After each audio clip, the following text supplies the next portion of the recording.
Time we talked Hawks, Duke, and big comments from you, Chief, about your club. Not really, Jim. No, they were. Just honest. No, That's all they were. Chief, I know it's not a term you're familiar with. I loved the honesty, but they were big too. They don't try and undersell them. They were large, Chief. See, Chief, I'm not buying it, Jim. I'm not buying this in any sense of the word. We've sat next to this man for many a week, and every week he says his side can't win it, and they just win game after game and premiership. This is classic, Chief. I know we sort of try and push and prod and just cajole the Chief into saying something on a Friday night. Just give you something at some point. Not would be always ideal. easy to do. Quite often just cantankerous and not speaking and really giving us nothing. The way he rolls. But what I did notice Monday night with on the couch, one of my favourites on Fox Footy, was Chief had this to say about his beloved Hawks. I think they'll play finals this year, but I can't have them in my premiership consideration. There are a lot of issues underneath that are... And Alistair Clarkson's been very open in saying the last few weeks they've been lucky to win. He knows there's problems. They are battling. Chief. Oh, something you don't know, Jim? Not playing in the granny. Your club. And I can't see it, Jim. Clarko saying they're better placed this year than last year, and it gave you a sort of subtle drive-by clip, which I like. Look, you've got to try and be positive. Understand that, Jim. And they are 4-2. They were 3-3 last year, and they had a percentage of 140. It's not just the percentage. I mean, we've spoken a lot about contested football, which is way down.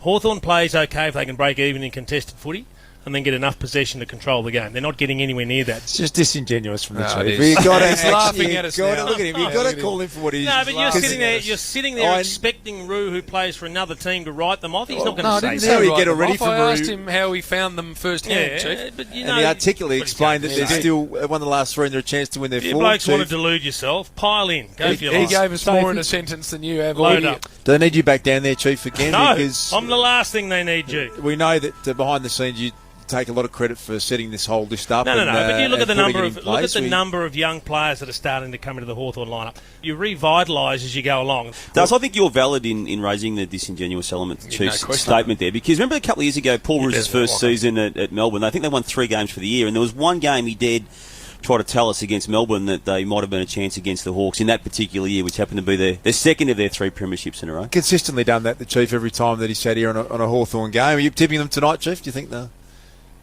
Oh, no. Look at him. I have tipped them tonight. Is that why I'm here tonight? To actually give something? Absolutely. Rui, that is exactly why you're here. I don't know what you expect. I've expounded during the week what I thought their chances for the season were. I tip them every week. You don't even have to ask that question, Jake. If you did your research, you'd probably know that, and you wouldn't have had to waste the airtime with the question. So I don't understand what more you want. He's going to get the baseball bat out now, Chief. Part of my research is finding out your tips, Chief. That's what I tend to get in the way. Can we just explain what this man just did to me there in the ad break? Put his hand as a fist and then wound up the finger like my 8-year-old did the other week. That's it. This is sometimes it's fun to be an 8-year-old. I've got something for you too, Chief. Look at this. Look at the Chief. Rui, you probably, especially given the time you spent in Queensland after moving as a young man, you probably looked up to the Chief, I imagine, as a young bloke watching Hawthorn in the 80s and 90s. And then he met him. And now you've met him and you're getting a first-hand view of just what a tool this man is. Well, he knows he's my favourite player. I did a project at one stage at school, wanted to change my name to Jason, at the 19 Hawthorn jersey. And then 2004 I joined a TV show called The Gospel that Jason was the host of, and all my dreams got shattered that day. I was the normal one on that show. Well, compared to the other blokes. We had Spider Everett and Nathan Brown, so that's a fair point. Best of a bad bunch, maybe. So in your eyes, for Hawthorn to be a contender again, because you've written them off, what do they need to do specifically? They need to change their game style. Well, I'll tell you, this is probably the best way to sum it up.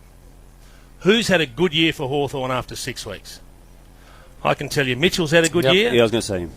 Piropolo? Gibson's been okay. Poppy's been okay. Who else? Gunston's been pretty solid. He's been in and out. Kicked 5 last week. That's 1 week. He's been in and out.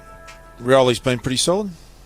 Maybe passable. Burgoyne may be passable. We're struggling, and I haven't even got to 5. And there's only one that you can say has genuinely had a good season, and the others are having okay seasons. That, in a nutshell, tells you exactly what the problem is. But isn't that also the positive, that we're only talking about 5 players that are having a good year and they're 4-2? So isn't that evidence enough that their best is good enough to win it? It could be, I agree with you, if it was 3 or 4 blokes we're talking about. But when it's 10 or 12, that's when I start to worry. Well, this is how I see it, Duke. When you get your old tired line on the veld They're clinging on. They're looking at the pride of lionesses. They're looking around, wondering if I got to go back there again.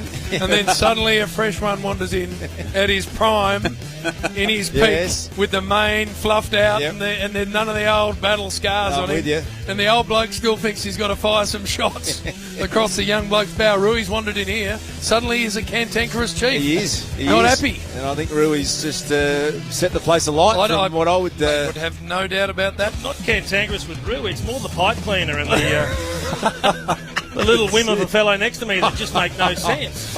And that's Casey Jim on the Triple M Footy handle. Chief, we love the honesty on Fox Footy, but what about offering something to the people who made you what you are today? The pack. The pack. No, that's Casey. Well, I've just key member of the pack. explained everything that I've said all week, and you blokes want more. Brett Ratton to come up next. Also a ship off. We're looking forward to that. Jam it up.